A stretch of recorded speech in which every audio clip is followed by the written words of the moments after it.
قبرستان میں ایک قبر کے اوپر اتنے سانپ کیوں بیٹھے ہوئے تھے؟ میں اور میرا دوست قبرستان میں یہ خوفناک منظر دیکھ کر ڈر گئے۔ جمعے والے دن میں اپنے دوست کے ساتھ قبرستان میں قبروں کی زیارت کے لیے گیا۔ وہاں پر میں اپنے باپ کی قبر پر رکا، دعا مانگی۔ اپنی ماں کی قبر پر گیا، وہاں پر دعا مانگی، اور فکر آخرت کے لیے قبرستان میں موجود مختلف قبروں کی ہم زیارت کر رہے تھے۔ قبرستان میں قبروں کی زیارت کرتے کرتے ہم ایک ایسی قبر پر پہنچے کہ جس قبر کے اوپر بہت سارے سانپ بیٹھے ہوئے تھے۔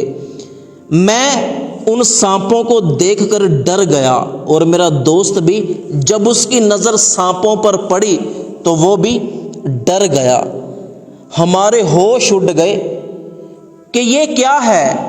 ایک قبر کے اوپر اتنے سانپ کیسے آ گئے؟ اور یہ سانپ قبر کے اوپر کیا کر رہے ہیں؟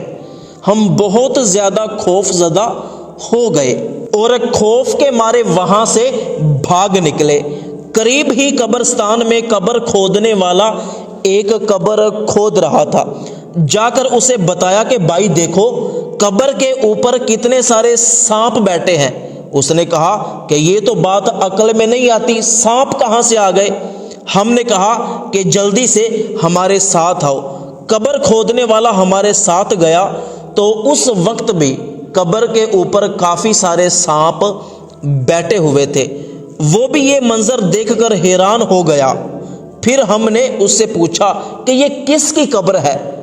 تو اس نے ہمیں بتایا کہ یہ ہمارے محلے کے ایک موٹے شخص کی قبر ہے جو بہت بڑا ظالم تھا۔ اس کا بھائی فوت ہو گیا تھا اور اس کا ایک چھوٹا یتیم بچہ اس کے پاس تھا۔ وہ چھوٹا یتیم بچہ اس کی دکان پر کام کرتا تھا۔ یہ اسے پڑھانے کی بجائے اس سے سارا دن کام کرواتا تھا، اور اگر اس یتیم بچے سے تھوڑی سی بھی غلطی ہو جاتی تو اسے جانوروں کی طرح مارتا تھا۔ اسی طرح اس یتیم بچے نے اس موٹے شخص سے مار کھا کھا کر، اس کی مار سے تنگ آ کر خودکشی کر لی، اور تھوڑے دن بعد اس موٹے شخص کا بھی انتقال ہو گیا۔ اب جو بھی قبرستان میں آتا ہے تو وہ یہی کہتا ہے کہ میں نے اس موٹے شخص کی قبر کے اوپر سانپ دیکھے ہیں۔ یہ یقیناً اس کے اس گناہ کی سزا ہے جو وہ یتیم بچے پر کیا کرتا تھا۔ اللہ پاک سے دعا ہے کہ اللہ پاک ہمیں یتیموں کے ساتھ حسن سلوک کرنے کی توفیق عطا فرمائے۔